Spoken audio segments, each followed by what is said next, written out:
Oh, man, they had that one. They had it right there for them. Unfortunately, they could not hang on, falling to the Phoenix Suns by 2, 118-116. Welcome to the PHLY Sixers Postgame show presented by Bet365. Bet365, of course, is never ordinary as our presenting sponsor here tonight. And make sure you download the Bet365 app and use code PHLY365 when you sign up. Whatever the moment, it's never ordinary at Bet365. Kyle Newbeck, Derek Bodner, Devon Givens, Brianna producing, all of you in the chat.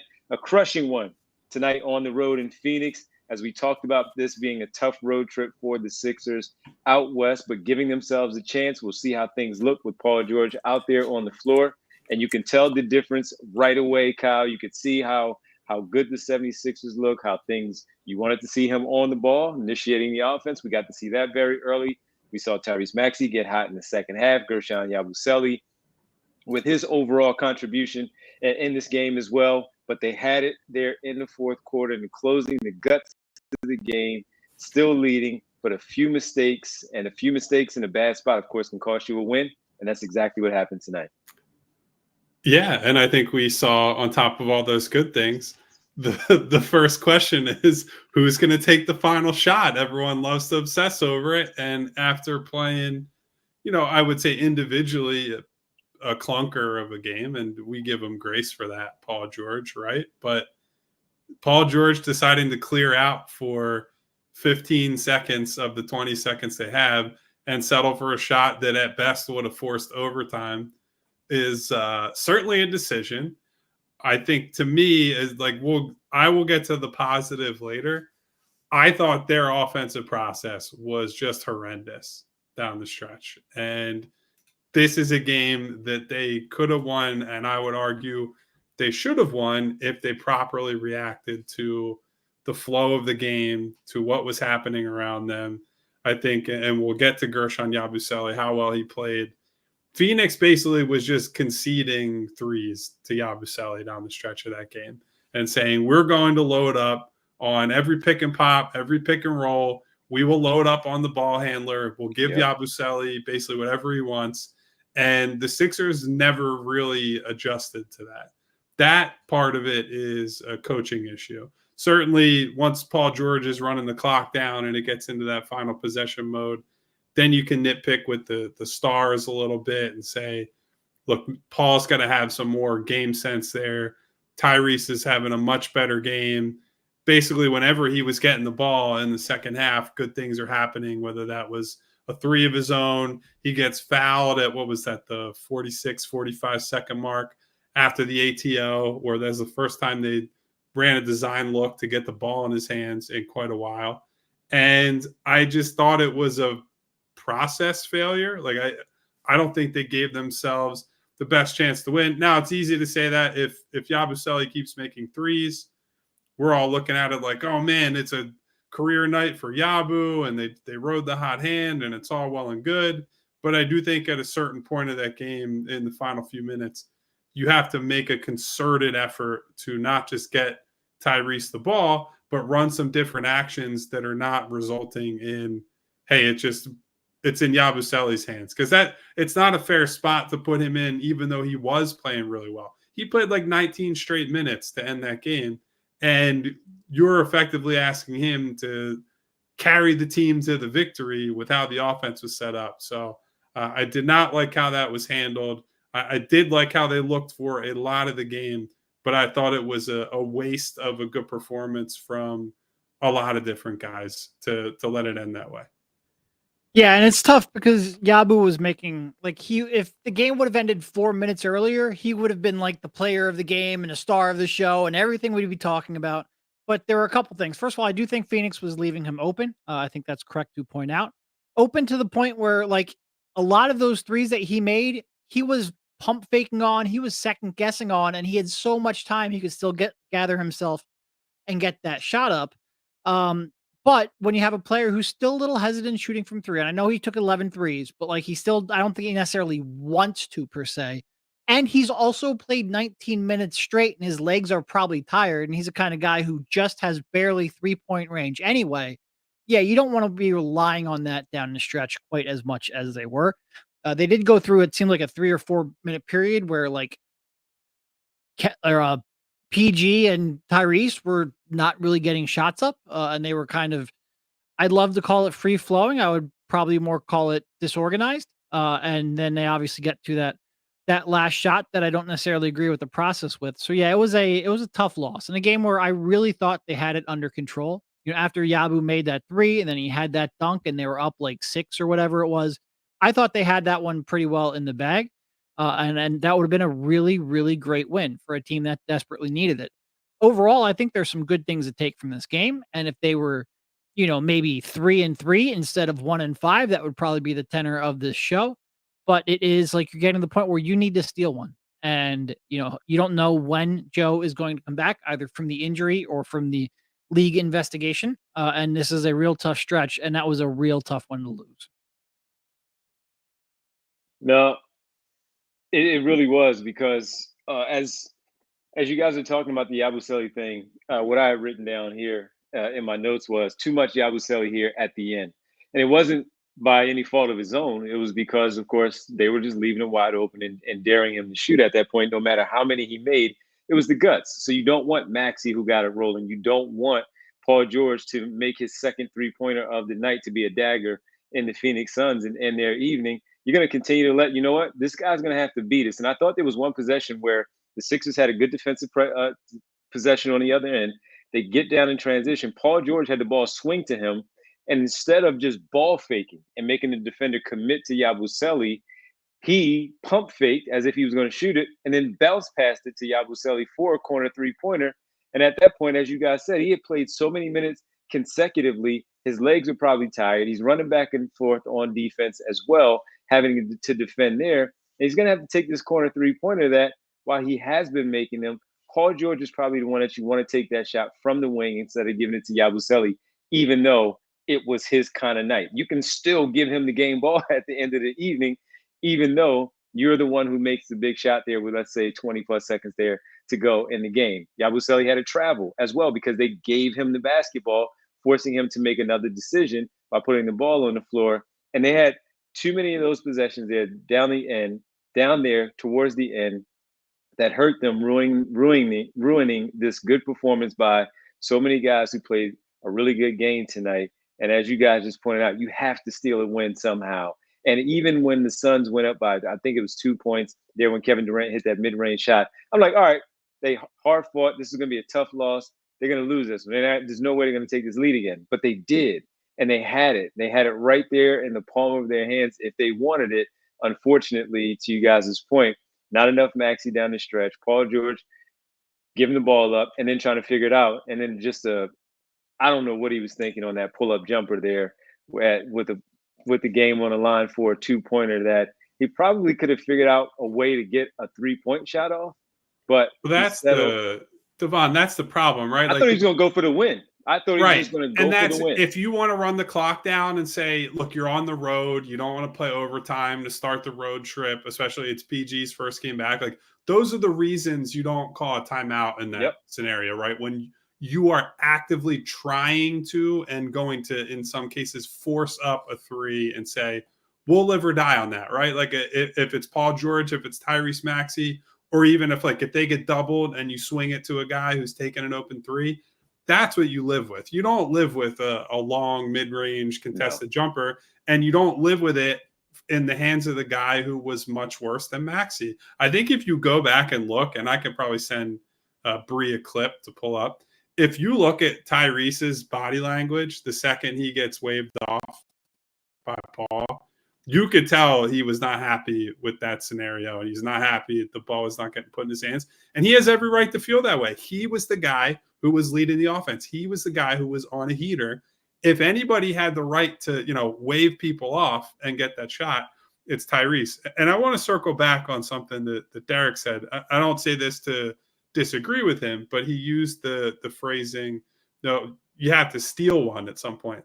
I think the problem with this game is that this wasn't even, if you're just judging on the performance and not like the available players, this was not stealing one if they won. Like, I think we would all say they played generally well enough to win. And sure, they got, a fluky in some respects Yabusele shooting performance.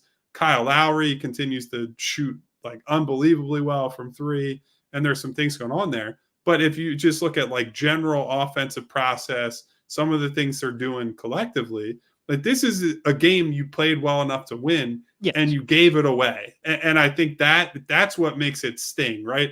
If you would have come into tonight and we would have said to the people, or someone told us, hey, they're losing this game, I don't think that would have been a huge shock. I think what stings if you're the Sixers or Sixers fans certainly is that they should have won that game. They put themselves in a position to win, and they simply just did not execute, did not succeed down the stretch. No, when I say steal a game, I purely meant based on the talent on hand, especially with Paul George making his debut. You expect him to be rusty, and he was. But they certainly outplayed them for the first 40 minutes of that game, and especially with Booker having one of the worst nights of his career, that is one you have to come away with. Got to walk away with that W, man. Got to walk away with that W. And on the evening, the Sixers shot 46% to the Phoenix Suns 51%. They were going after it. I mean, they were getting after it. It was just two good shooting performances. The Sixers getting off to a tough start there in the first quarter, where the Suns were hot in terms of, it looked like they were going to be hot until Kyle Lowry and Yabusele coming into the game. The starters were over to start things off.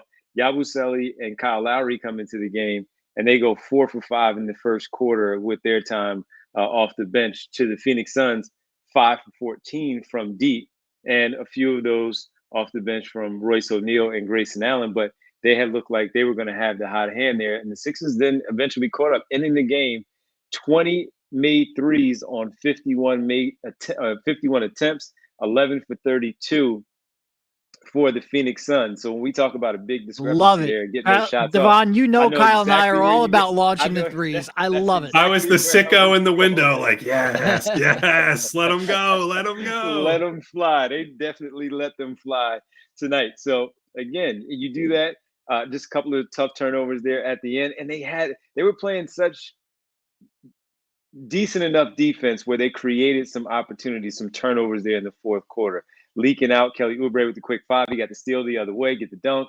You saw some other plays where they were creating some havoc and creating some transition opportunities for them going the other way. But then they would make some tough decisions, like Paul George trying to move and do too much, leaving his feet, whip past the Yabusele, he goes right out of bounds. And of course, he taps himself on the chest and understands that was his mistake. But you have momentum there. You have to keep that going. But this is what he talked about, if we all remember, from that injury that sustained against the Atlanta Hawks. And he told Gina Mizell of the Inquirer.com, the one part I'm frustrated about is I'm going to miss this time with my guys to build this chemistry and trust on the floor. And now that goes back to, if we fast forward to this game, rewind it back to that last possession, and the clear out right there from Paul George and Tyrese Maxey. Had they maybe had some time from the preseason and these few games in the regular season to get to a point like this, a scenario, a spot like this, maybe there would have been some better chemistry and understanding of how it was going to go based on the matchup, the hot hand, all of it. If Paul George is going to give Yabusele the ball when he has the hot hand, to your point, you give it to Tyrese Maxey to close the game out with the hot hand. This is your first game back. You're missing all your three-pointers anyway. Give the ball to Tyrese Maxey. Let him figure it out. Move on to Los Angeles. Take on the Clippers on Wednesday, and it might be your night to do the exact same thing. Yeah. Yep. Is Derek muted still? It looks like a little bit. Man, I think I'm the last one to have made that mistake. I think that was maybe probably has happened before.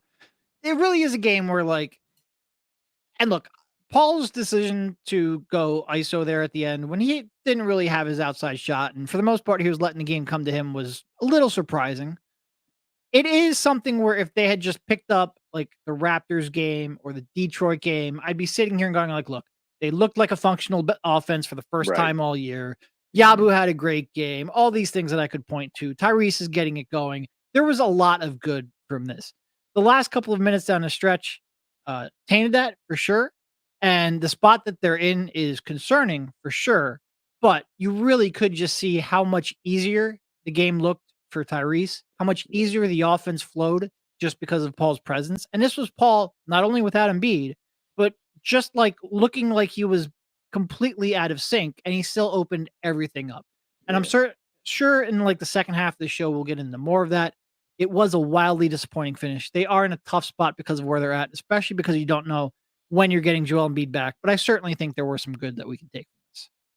A lot of good to take away from it. We'll get to that. But before we do, we have to take a quick break. On this late night, some late night hoops talk here on the PHLY Sixers Postgame show presented by Bet365.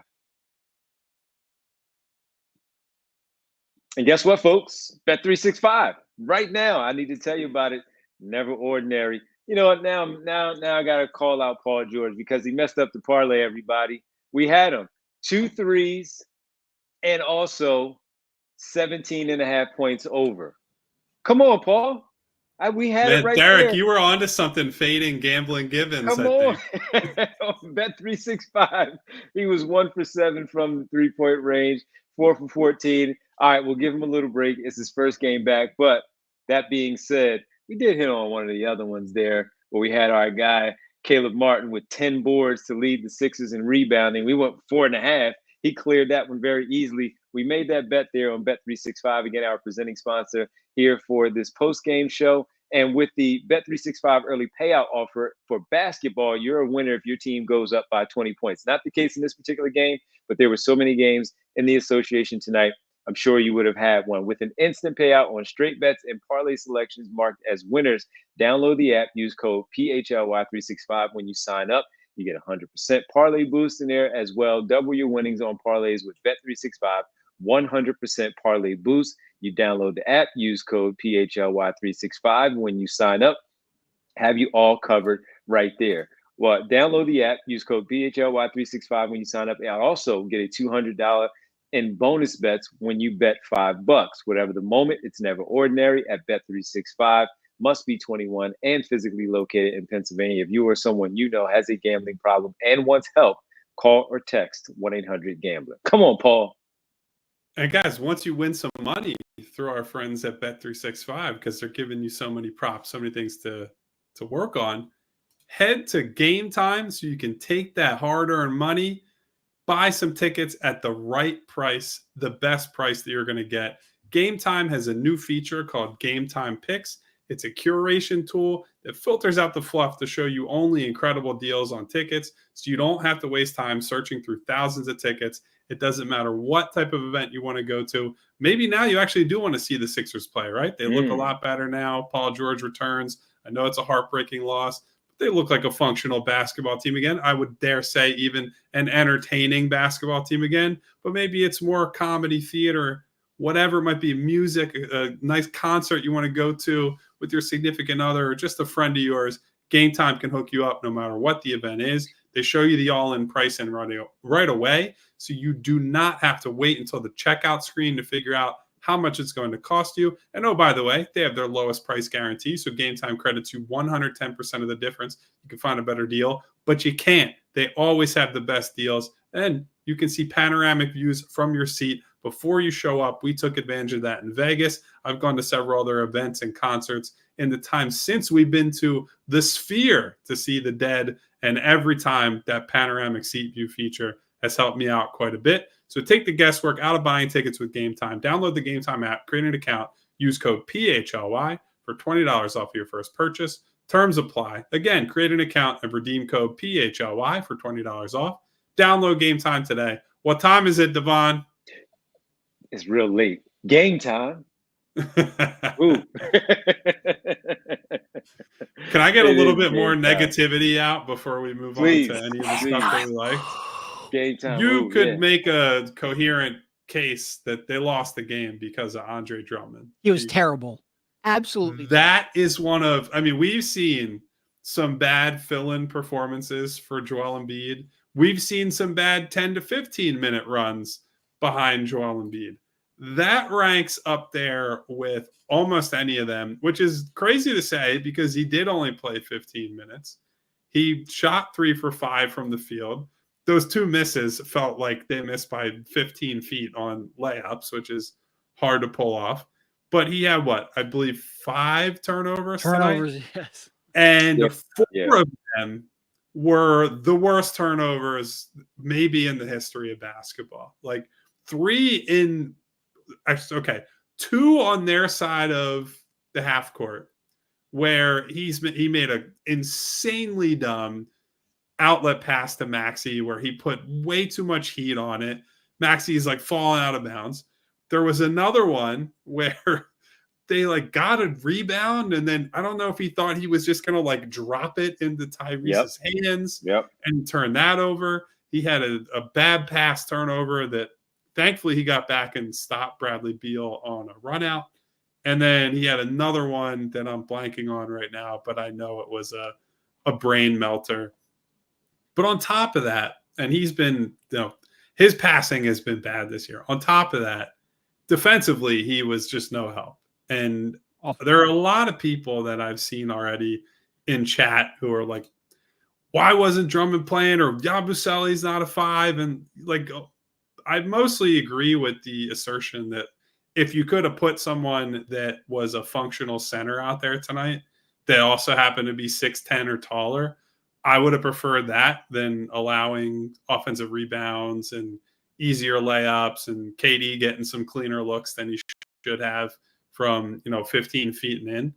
But Andre Drummond was like borderline on the verge of point shaving in that game. He was disgustingly bad. And the reason that you have to play Yabusele is because Drummond sucked in that game. Like that's what it comes down to. And he was one of the I thought he was hurt for a while. I was like, is he hurt? I don't know what his problem was tonight. It's one game. It doesn't have to be some declaration of his season and his career. But this guy was one of the priority signings of the offseason. Joel actively recruited him. I think the reaction when they got him was like, well, he solves the problem, right? Like I will say Joel's recruiting record is not all that great so far. PJ Tucker and Andre Drummond, I don't know. But I think the overall feeling was like, well, this guy just solves the problem. They lost. He played 15 minutes and they lost those minutes by 11 points. And it felt like more than that, frankly. So that, I mean, a lot of the problems we're talking about where you end up having to play through Yabusele catching or pick and pop jumpers for a lot of the stretch run is because the guy who should be playing those minutes, who you signed to play those minutes, was so bad that he could not get back on the floor. And Nurse was completely justified saying, you don't have it tonight. I'm stapling you to the bench and you're not leaving for the rest of the game. Like just a dreadful performance from him. His defense has really, really disappointed me. And look, I was relatively down on Andre coming into the season. I remember when we did the live free agency show and I was like, $5 million 2 years. I was hoping to get him on a minimum. Ended up not hurting him because I thought there was going to be trouble signing Kelly after that. But a big part of it is that he has always just been an overrated defender and a completely unreliable offensive player who's going to make a lot of mistakes. And I do think you're seeing more mistakes now because, clearly he's trying to do more than he should. But even still, he's always made ridiculous passes. He's always been turnover prone. And his defense has always left something to be desired. He takes very bad angles. His recognition is slow. He's a step slow. And he's just frequently out of position. He's never made the most of his size. And he rebounds the heck out of the ball. Hasn't really so much so far this season outside of the Pacers game. But historically, he rebounds the heck out of the ball. And because of that, you hope you can get 10 minutes, maybe 15 minutes per game out of him in the regular season. But I continue to worry about him in the playoffs. And I certainly worry about him in the regular season when he's asked to fill in for Joel. Him playing 35 minutes, some of the warts really, really get exposed. Not only because he tries to do more defensively, not only because I think, or tries to do more offensively, not only because I think he, starts to wear down and he's not quite as quick when he has to play that many minutes, but also because he's going up against top options and top perimeter options and players who are just more capable of picking apart his weaknesses. And I think he gets exposed a little bit. There's also there's already a response. Drummond wasn't signed for those minutes in the chat. If Andre Drummond was not signed to play down the stretch of games where Joel Embiid is not playing, they should have taken the $5+ million they gave him and given it to somebody who can play with Joel Embiid and signed a minimum backup center instead. That's a nonsense reply. Of course he was signed to play those minutes. The whole philosophy behind spending extra money rather than a minimum at a spot where the star player is the center, the main star is the center, is because you're saying we trust this guy to play 30 plus minutes on the nights that Joel Embiid is not available. And you go into the season knowing Joel Embiid's not going to be available for at minimum 15 to 20 games, right? So the idea that he was not signed to play those minutes is just laughable on its face. Of course he was. He couldn't play them tonight because he was bad. That's the only reason he wasn't playing those minutes. And that's Digital saying it. And he also came back in and said he's playing starter minutes. He was signed for backup minutes. No, he was signed for backup minutes when Joel is there. He signed for starter minutes when Joel is not there. He has two roles on this basketball team, Digital, and this is part of his role, to be a starting center when Joel Embiid is not out there. That's it. It's that simple. It's no more to it. That's it. That's it. And Al was also telling us that with the Paul George piece of things there with the last shot, Al, the 2-minute warning, what up, Al, is saying while we're doing the show, Paul George speaks after the game and points out that Paul George said he thought the Sixers were down 1 after Kevin Durant made the shot. And that's why he played one game and pulled the Donovan McNabb. Like, I didn't know that you could tie a game. Like, what? How do you not know the score? You had a timeout on top of that. That makes me even more mad about how that played out. What are you doing? Yeah. At least that's what Al said in there. So I have to go and find that and see if someone. At least when Caleb committed that intentional foul, he knew it right away. Yeah. Wow. That's unbelievable, man. Yeah. So, hey, yeah. So a lot of people, Al, we appreciate that. We appreciate everybody hanging out with us in here and sharing. Al says, I couldn't believe it. All right, either. Andre Drummond, you're off the hook. The guy who they just signed to a max contract didn't know the score with 20 seconds left. Are you joking? Like that? How does that happen? Oh, what a start to the season. There's so much creativity in this 1-5 start. Just come on, dude. That's unbelievable. That is unbelievable. Unbelievable. Wow, that's crazy. Let's sneak in a quick super chat here while we have a bunch of them in here in the super chat. Chris Jacobs jumps in and says, this team is going to lose in the first round. Maybe not even make the playoffs. I can't wait to see how you guys cape up for Embiid. It's going to be hilarious. Brother, they're 1-5 without him. What are you talking about? I can't believe there's an opposing team's fan dropping $5 to talk smack in a super chat. Like, what are you doing? He's an opposing fan. He's not just someone who doesn't like Embiid. I don't know. Either way, it's just like, brother, they're 1-5 and they don't know the damn score without him out there. Like, whatever you want to say about Joel Embiid, he has never come out after missing a final shot and said, I didn't know the score, and that's why I took that shot. What is going on here? Oh my God. Oh man. Now look, I mean, to the broader point, I'll side with him a little bit. I have to say, Vincent in the chat, though, he's 100% right. If that's the truth, just lie next time. Don't admit that on your first game in a new city. That, bro. Come on. But like, look, this is part of why I've been hammering this whole, they better be right about this strategy because, you guys have both brought up already. They're dealing with chemistry issues at the end of that game, figuring out, what the plan is, who gets the ball, what are they running, how do we figure out counters to what the defense is doing. And all that's well and good, but you're 1-5. And now Joel has to come back.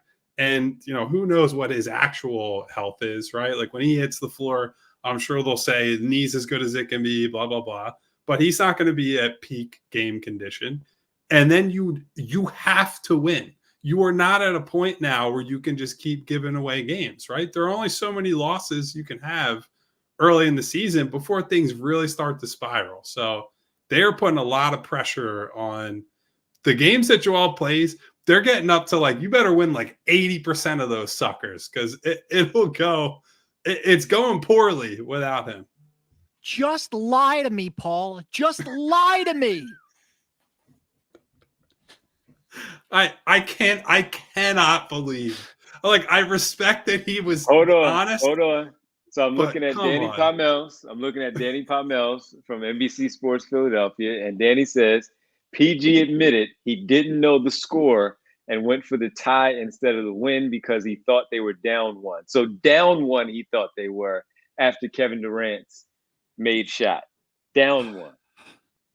Well, in Paul George's alternate reality, that shot did make more sense, at least. Unfortunately, you've got to live in reality, No, and he was not there. You know why it doesn't? Because he could have, if that's the case, he could have just put the ball down on the floor and did a straight line drive to the basket and tried to finish in that scenario. Instead, he could have gotten fouled going to the basket instead of pulling up 20 feet away from the basket inside the 3-point line where you've already had a poor shooting night. What do you have? 4 for 14 and 1 for 7. I wish we didn't know this doing the show. This is like ruined my brain for the rest of the show. That he did, that this was his brain at the time. 2, that he said it, that he admitted it. I guess I don't know what he would have said otherwise as the excuse, but oh my God. You just say that's on me. That's on me. That's on me. That's all you do. Yeah, you say need to get a better shot, like a hindsight 2020. Get the ball to Tyrese. He's having a really good game, and you move on. To come out and say I didn't know the score. Oh man. Oh my God. Man. You just have to laugh to get through this nonsense, man. That's unbelievable. All right. Well, let's take a pause then so we can gather ourselves here after we need a pause P tonight. You need to take a second and think about it. We know time and score. So with that, we know time and score right now. We're going to time out right now. We're going to come back. We're going to get to some of the good things that happened in this one. Get to some more super chats. Let us talk to you about our player of the game right here on the PHLY Sixers Postgame Show. And look, guys, as you've seen here down the stretch of games, anything can happen. You don't want to miss a game because you're sick, so you're going to want to go to Rite Aid to get your flu shots. Get a flu shot at Rite Aid, and you can even ask your pharmacist for a vaccine review and to get recommendations. The CDC recommends getting a flu shot every year as a person's immune protection from vaccination declines over time. Flu viruses are constantly changing, so get your annual flu shot formulated to help protect you against this year's expected flu strains. As a reminder, the flu vaccine does not protect against COVID-19, and COVID-19 vaccines do not prevent the flu. Getting vaccinated for both helps provide the best protection. And while at the pharmacy, make sure to stock up on cough, cold, flu, and allergy essentials. Rite Aid has what you need to get you through the season. Just walk into your local Rite Aid or schedule at riteaid.com. State, age, and health restrictions apply. Ask your Rite Aid pharmacist for details. Oh, and I got to tell you about, as we talk about some Sixers basketball, maybe, as Kyle mentioned earlier, even after a tough loss, the performance was better. They looked like a much better team in general, playing a very good team in the Phoenix Suns, that you feel like, you know what, maybe I'll buy some tickets for a loved one with the holiday season coming up and buy them some tickets to a Sixers game by using your TrueMark Financial's Rewards Visa credit card. Earn rewards for each purchase using TrueMark Financial's Rewards Visa credit card and redeem them for travel and retail gifts. Build credit through timely payments, low credit utilization, and enjoy fraud protection with features like zero liability. So not only can you buy those tickets, maybe you want to take a trip and you want to travel with those retail gift cards and redeem them for the travel as well. As we pointed out there, when you earn those rewards, the TrueMark Rewards Visa gift card, credit card is the one for you. Traditional savings account, money market account, certificates as well that has you covered. And with the basic savings account, offering a place to deposit funds, earn interest, and withdraw money as needed. So if this is the financial institution for you, and I think it is, TrueMark Financial is federally insured by the NCUA and is an equal opportunity lender. For more information, visit truemark.com/PHLY. I wish he had been real fast, Pinocchio P tonight and lied. Welcome back to the PHLY Sixers Postgame Show presented by Bet365. I was looking at the play. So once they got the ball back after Kevin Durant made the shot. Walking up the floor, 22 seconds on the clock. And Kyle, as you pointed out, once he got across half court, it's about 16, 15 seconds. Here's Grayson Allen on him. He's yo-yoing the ball between his legs, playing around with the ball. When, number one, you go with about 6 to 5 seconds left on the clock, give your team a chance to maybe offensive rebound and get another shot off in the event that you do not make that basket. You don't play around there with Grayson Allen in front of you. That wasn't Royce O'Neal or Kevin Durant, for that matter, that's going to slow you down. You either pull up and take that three-pointer, or you drive right straight downhill against Grayson Allen. You're probably going to get him to foul you too, where you can get to the line. So if you are down one, which he thought, you get to the free throw line and make both. He thinks it's a win. Instead, it's at least a tie there after that possession. So yeah, this is gonna hang over our heads over the next 48 hours until they take on the Clippers on Wednesday night. Yeah, well, the good news is you do get back to it after just one pretty night quickly. off. Yeah, the league. pretty quickly. So as long as they all remember when the game is.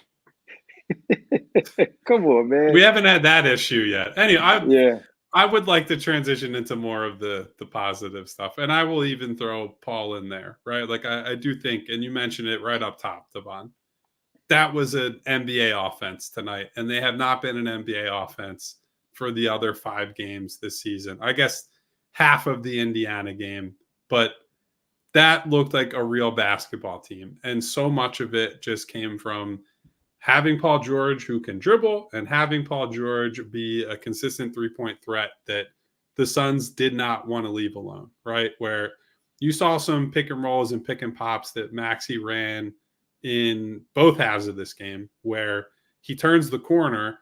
And in earlier games this year, you probably have Caleb or Kelly in either corner, or maybe it's Caleb and at best like an Eric Gordon, whoever. Yeah.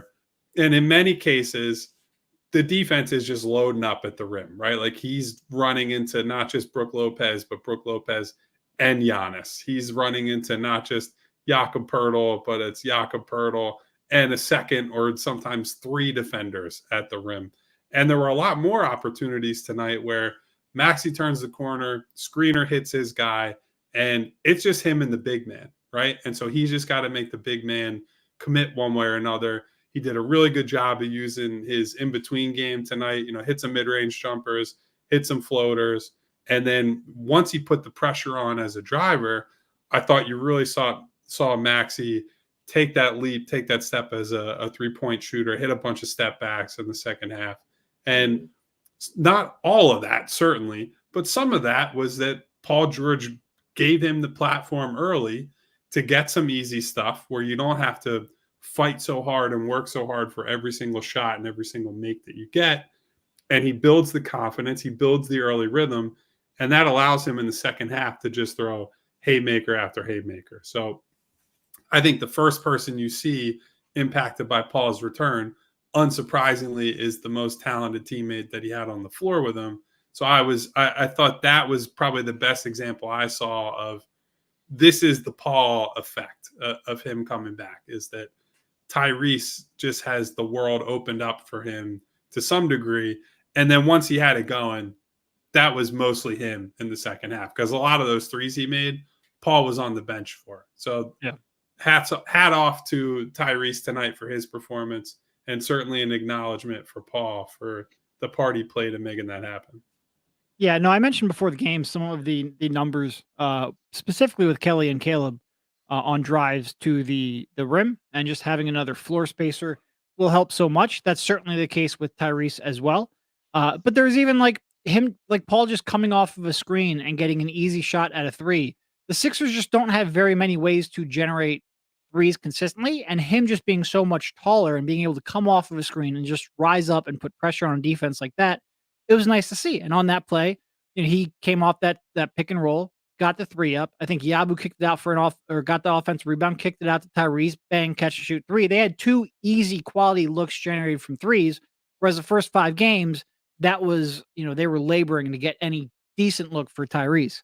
So it was real nice for that. And I also thought it was real nice to just have another solid perimeter, big perimeter defender.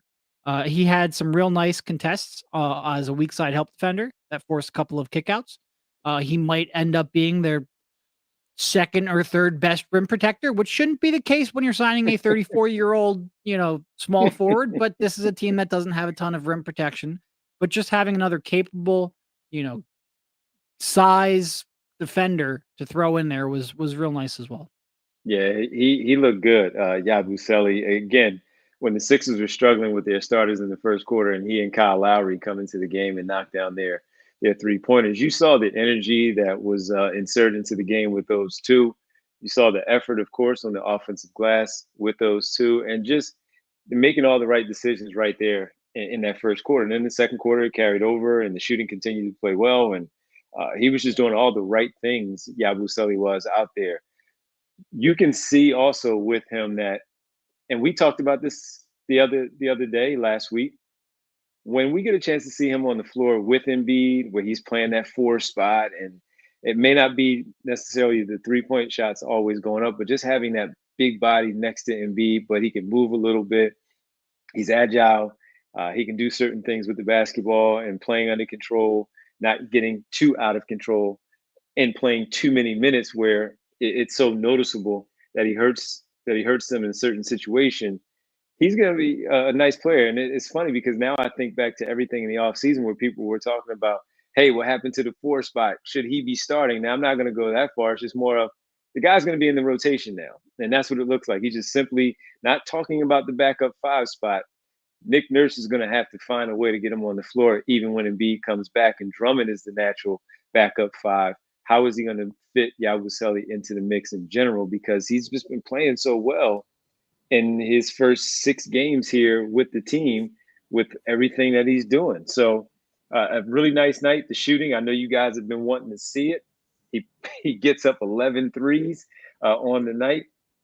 And that was second to Tyrese Maxey, who had 14 attempts. Yabusele had 11 3-point shot attempts there tonight. So the guy can play, man, and it's good to see him now. And now he's starting to figure it out, get his feet underneath him in the NBA. Mm-hmm. And by the time Embiid does get back, while he has to try to find his way next to Joel, he at least though has some minutes underneath his belt for him to figure it all out and get it done in the moment while he's out there with the big fella. So he's playing well. Yeah. So with that, with the Tyrese Maxey piece, guys, real fast, I want to let everybody know he was the player of the game tonight. Yabusele, as Derek pointed out, could have been had they won, but you got to go with the birthday boy, 24 years old today. Happy birthday, Tyrese Maxey. He had a team best 32 points, made 6 of his 15 3-point attempts, shots 52% from the floor, and only gave out 2 assists, but his shooting was so good. Guys, he didn't turn the basketball over either. He did not have 1 turnover in the 40 minutes. Hard to turn it over when you're shooting it. Yeah. So, but he just listen. He earned the right to shoot it tonight. I absolutely agree. He was the guy tonight. As you know, it was a career night for Yabu, and we could certainly have justified giving it to him. And I agree with basically everything you're saying, Devon. Right, like the 3-point volume is going to be critical for him, and I know we all want to see him play minutes at the 4, see what that looks like next to whether it's Drummond or Embiid at some point. But yeah, I mean, Maxey was the guy that third quarter, the game probably could have gotten away from them a little bit, especially as Nurse decided, Paul's going to sit for a little bit so we can bring him back start of the fourth quarter and stagger the stars that way. And Tyrese basically carried the offense at that point. So I thought this was an excellent Tyrese game. I mean, it's the reason that we're all a little irritated at how the offense devolved at the end of the game, because when the ball was in his hands, I know he missed the free throw when he got that free throw with 45 seconds left, whatever it was, but he was getting himself in favorable spots. So I think he was great tonight, and it was good to see this was more like what a very good Maxey game tends to feel like on an average night, right? Where it just feels like he can make almost anything from 3. He's able to get into the paint. The speed is working. The touch is there. just a nice return to form from him. And this is the different type of Maxey games we're going to see too. We know when Embiid's off the floor, it's going to be he and George and everyone else. And we'll see how it looks when Joel comes back. But last game, we were talking about some of the good things that he did passing. The last two games, where even if he didn't have a high assist number, it was more of the vision and showing that he had the ability to find those open men, the skip passes and those good bounce passes that he would find his teammates. And this one tonight, as you said, Kyle, and Marty Marr said he didn't see a pass tonight that he liked at all because he was just firing it up. Sometimes you're going to see it where he has those maybe high assist numbers or stay around his average of 6 to 7. And then you're going to have nights like this where he doesn't because Kyle Lowry may have a higher assist night. And tonight, Yabusele had 6, 5 for Caleb Martin in the starting role as well, where Maxey's going to be that scorer, and that's what he's going to be. Naturally, in the flow of a game, you're going to pick up assists because you're so hot. You're going to find your open teammates are going to knock down shots. But that's the balance where it's going to be these two different versions of Tyrese Maxey, the scorer, and then the one that's also going to be the distributor and sometimes have those nights of high assist games. I do with Yabu. And this is a really weird to say when he just attempted 11 threes. But especially as he's going to play more at the 4, I just want to see him not hesitate on some of those. Because when you hesitate, teams feel like, okay, I can help off of you when Joe has the ball because you're going to hesitate, and I feel like I can get back and contest that shot.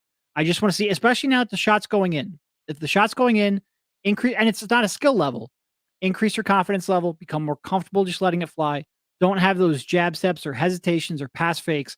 He got away with it tonight because, like you said, Phoenix was basically daring him to take that shot. The goal is so that the opponent isn't daring him to take that shot. In order to do that, it's got to be no hesitation on there. I love that he's taking the threes. He's even taking them above the break now. I just want to see the next step in that evolution be, all right, let it go quickly. I feel like I have a little more room for negativity now that I'm thinking about it. Is it Kelly? Is it Kelly related? Or Honestly, McCain related? It's both of the wings. Like I think you just can't have Martin and Oubre be as ineffective as they are offensively right now. And I know some of that is like they still don't have Joel, but like at some point these guys have to make threes, right? Yeah. And it's not like they've had really ups and downs yet. It's been down, down, down, and they've had good enough shots to get going.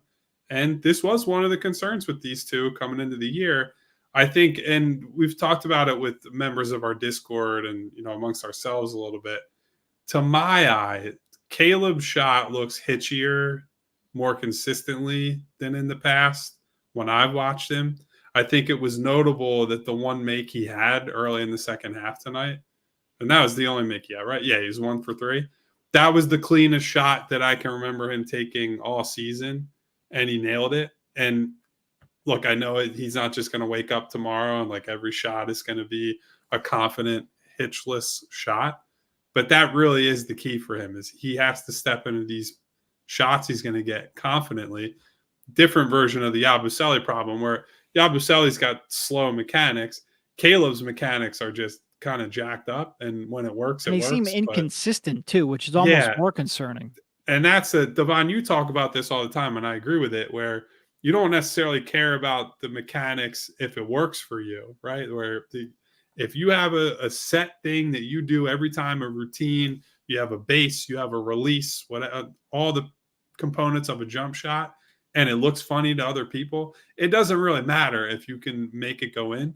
The problem is that it just feels all over the place. The release point is not always the same. The timing is not always the same. It just feels like he's fighting himself. And I suppose there's a good reason that he's been an average or below average shooter in the regular season most of his career, who for some reason turns into Ray Allen in the playoffs. But it has been frustrating.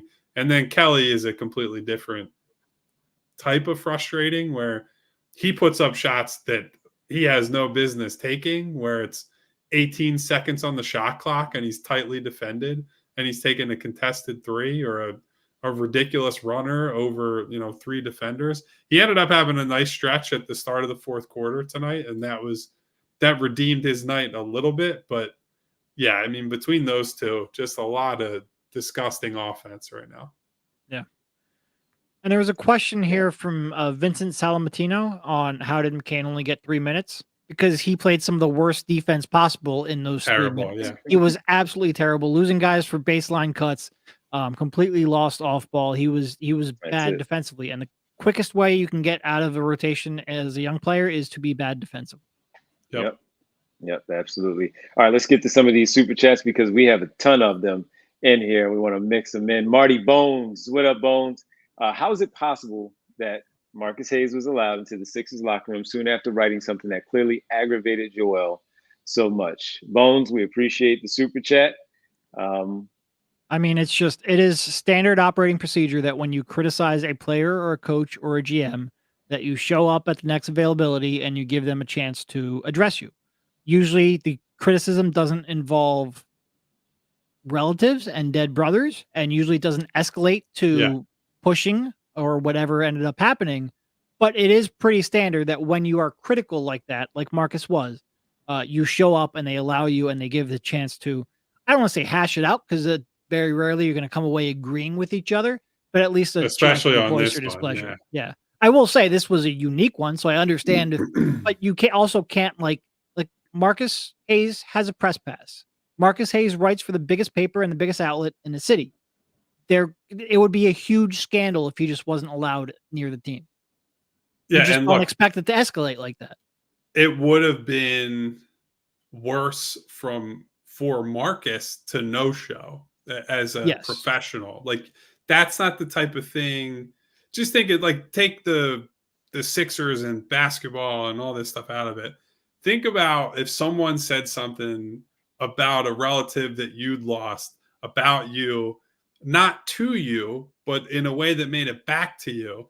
And then they actively avoided trying to see you, right? Like nobody would appreciate that type of behavior. Marcus showing up is, completely reasonable for the reasons that Derek lays out. It certainly was just not what anybody prepared for.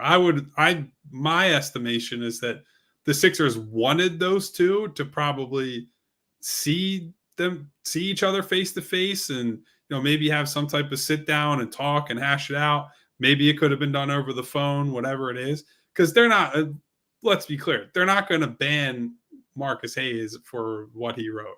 Did Joel appreciate it and did it cross the line? It crossed the line and he did not appreciate it. And it's not a bridge that's likely going to be mended, but it's not in the territory that I think they're going to say, well, this person simply can't write about basketball or cover our games anymore. I think that's reserved for like truly heinous, like it would have to be levels beyond. And I don't even want to give examples of what that probably looks like. So as objectionable as it was, and we all have been very clear on where we stand on what Marcus wrote about Joel and connecting it to his brother. I don't think that that's even on the radar from the Sixers perspective. Yep. All right, Bones, we appreciate the super chat. Brian Pumper is up next. Someone needs to get it into Maxey's head that he needs to be the guy to match KD. He cannot keep deferring when a 36-year-old KD guards him in the clutch. Thanks, Pump. Appreciate it. I mean, he did just have that game 5 against the Knicks not too long ago. Like that was like what, 7 professional games ago? He's shown up in big moments. And I get it. Like sometimes, maybe with a taller defender, he can struggle at times, but like I don't worry about Maxey's resolve here. Go back to 8 days ago against the Indiana Pacers. While the Pacers aren't good, the Sixers needed a win. And what did he do? He went nuts in the second half and overtime. That was a big time performance in that one too. So Pump, and he also, he went at KD, got an and one on Kevin Durant. Also, both of them fell to the floor. Maxey screamed and talked this stuff to his teammates, but yeah. So we're 6 games in. He'll be fine. He's in attack mode. He's not. I don't think he's too afraid of many people out there on the floor. It's also funny to invoke KD's name when a lot of the trouble that those early Thunder teams had in playoff games was Kevin Durant would not get the ball down the stretch. And a lot of times it would end up in, now, not always his fault, just like it's not always Tyrese's fault that Paul George is waving him off tonight. But KD would end up like, well, what happened? Where did he go?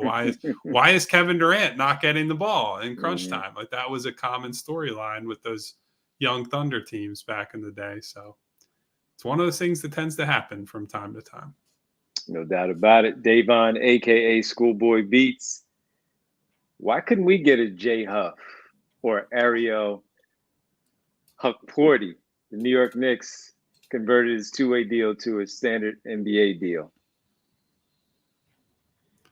Well, I would say so. J Huff is obviously it's fresh in everyone's mind who watches the Sixers right now because the other night. Because he torched them the other night? Yeah. Yeah. One of the things with Memphis that it's not going to be the case here, they have a lot of flexibility in who they can pick up as front court guys because Jaren Jackson Jr. is a fairly unique big man, right? Like, you can play him as a center, but he also spaces the floor like a forward, and he's a rim protector, and he can rebound. And so you can put any number of different lineup combinations on the floor with him, where the Sixers are a little more limited, right? Whether it's playing with Joel, whether it's playing without Joel, you do not have that type of player on this roster, and it is very difficult to get guys like that on this roster so that you could play a J Huff who has his limitations, but is going to space the floor. And like Santi Aldama is another guy where I think he's a fairly versatile guy, like the ability to rebound and shoot the ball. So some of that is they've done a very good job in Memphis. I think that's more a compliment to their front office and their roster than anything else. Yeah, I even add when you bring up J Huff, when I first started reading it, I thought it was going to be strictly shooting. So when you talk about that, let's just stick on the shooting. All right, you mentioned Huff, Sam Merrill with Cleveland, and you look at a guy like Hauser with Boston, who Kyle says never misses a shot. Not ever since I've watched him, not one time. Yeah, where's that guy? Where are you finding that guy to join your basketball team? So Sixers, we think they still have a pretty decent roster once Embiid comes back, see what it all looks like together. The shooting, though, of course, can fit around Embiid, Maxey, and George. Skunk Riley just decided to donate a couple of times, and we appreciate it. He did tag me with a question. He wanted to know whether Nick Nurse is on the clock. No, not yet. No, not Nick Nurse, not Daryl. Nobody's on the hot seat right now. No. Yeah. Pump is back again. He has a couple of super chats just donating tonight. We appreciate it. In a good mood. Who's the damn stats guy on the bench? Caleb Pace's game and PG this game. There's a literal guy on the bench for those situations, not to mention the coach. Yeah, there is, but also I always, this is one where, like, when people try to pin this type of thing on coaches, I just, like, there has never been a time in any game that I've played ever that I didn't know the score. Like, I just, it is such an unfathomable thing to me personally, maybe because I'm just a maniac about this is the score, these are the amount of timeouts we had, this is the amount of time left on the clock. Like, if there's anything that was in my brain at those moments, it's those type of things. So, guys, I can tell you, whenever Kyle's coming in the final round of Pop-A-Shot with 110, he knows it every time. I know every shot that I need. I know the exact number of makes I need. Like, maybe that just makes me a psycho, but also you should be a psycho about knowing what the score is with 20 seconds left in the game. It's a bit of an important detail. So yes, I do think the staff has to help, but not an excuse. Situational awareness has not been a strength of the team so far. Hey, when you're a veteran like that, you need to know time and situation. And Paul George did not. The absence, that doesn't mean anything. Doesn't mean anything. Prump also continues. What are the chances that Marcus shows up in a sling cast or a wheelchair next availability? Well, I'm not touching that one. Nope. Who knows? We don't have anything to do with that one. Pump. Thanks though for the donation and hanging out with us tonight. I don't need to get in any trouble. That's nah. Our final one from Lance Smith says 10 plus years of bad organizational moves. At one point, do you think the Sixers fans stop caring and not showing up? When do we reach that point? I don't know. that's I mean, probably it's a better playoff. question to be directed at our chatters, right? Like it's hard for me to. I can No, we make a kind of have to show prediction. up. It's part of our job. Yeah, like I will be there. So I would say this: there is already the second round. Got to get past there thing where talk to me in the playoffs. Like in the middle of tonight's game, and granted, the person who sent this is a complete doomer about the Sixers at all times. But I tweeted something about, Yabusele in the middle of his heater when they're up like 7 or 8 points. And someone replies to me, who cares? It's not the second round of the playoffs. That's like, all right, man. So I was going to say a phrase I can't say on our partners' platforms. I should just like not talk about the Sixers for the next 6 months. Like that's a stupid way to go about it, right? Like anybody who wants to check out until the playoffs, that's fine. I do think though, if Joel comes back and they don't start winning immediately, you are running the risk of like real revolt around here. And I don't mean that anybody's going to get fired or anything like that. But on the outside, fans are going to be like, what was the offseason for, right? Like you went through all this, you signed all these guys, you let this guy rest for however long to start the year. And what did it do? What did it accomplish? So I don't know. We'll have to wait and see. Well, all the enthusiasm over there is just dripping off of you two. Wiped out, man. Just wiped out. Yeah. There you go. What was that? It's not even that. What is that supposed to be? Is that snoring? Snore. It's a snore. It sounds like you're farting over there. It's 2 a.m. Well, that was an interesting one, folks. An interesting game, an entertaining one. Paul George's debut. He comes back 15 points, 5 boards, 4 assists, 6 turnovers, and a bad decision at the end because he thought they were only down 1. All right. Well, with that, they get a chance to come back and get the Clippers on Wednesday. We'll see if he plays in that one. Joel Embiid is on the trip.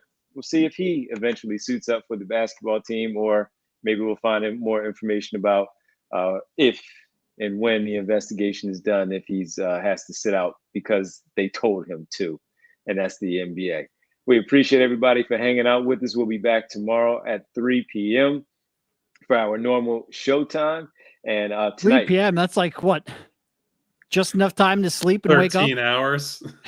Just enough time. And we appreciate everybody for hanging out with us. This PHLY Sixers Postgame show is presented by Bet365. Download the Bet365 app. Use code PHLY365 when you sign up. Whatever the moment, it's never ordinary at Bet365. It's late. You want to do a roll call, or you want to save that for tomorrow? I'll do an abbreviated roll call, we'll say, because I appreciate that we have a lot of people hanging out with us at almost 2 a.m. Thank you to our friends, our frenemies, and our people who think we're putting on the cape for anybody, whoever that might be. Thank you all for coming through, hanging out with us. Thank you to John Peace. Devon, I need the peace sign. Thank you to You a Fraud. Thank you to Michael B. hanging out. I don't know what time it is over there, buddy, but you are either up late or up early, one or the other. Digital, thank you, sir, even though you and I were sparring a little bit earlier. Thank you. Our guy Al, the 2-minute warning, checking in. Money Mar, what up, PHLY guy, my guy who I met recently. We got Vincent. We have 2 Vincents, actually. Our Vince at work and our Vince in the chat. Thank you to both of you. Malcolm Carrington, Sean Sharp, Doug Craig, who are our super chatters. We had Pump, Brian Pumper. We had Marty Bones. We had Lance Smith, or Lance Smith is not a super chatter, but thank you to Lance. Who else? I'm trying to go back through my head. Shaming Lance for not being a super chatter. Come on. No, man. I'm trying to, silo everything. It's 2 a.m. Give me a break. Thank you to former Flyers GM, Chuck Fletcher, for hanging out with Chuck? us. Phi Chi, Martian Lynch, Brother Hannibal, the Red Dragon yeah. in the building. Dang. Yeah, back Wasn't hanging out with expecting us. that. Yeah. I'm about to go watch Silence of the Lambs and fall asleep. No, Lance Smith was a super chatter. I knew I wasn't wrong on that one. Yes, yes. Thank you, Lance. Phil W., Kelly Oubre's #1 super fan and agent. What up, Phil? In the building as well. Thank you to everyone who was here with us. On your way out, hit that subscribe button, hit the bell icon so you get notifications each and every time we go live. And hit the thumbs up to say thank you, super producer Bree, for sitting there in silence while we ramble for over an hour at 1 o'clock in the morning. Goodbye, good night. We'll see you tomorrow at 3 p.m. See ya. We all silly like the mayor.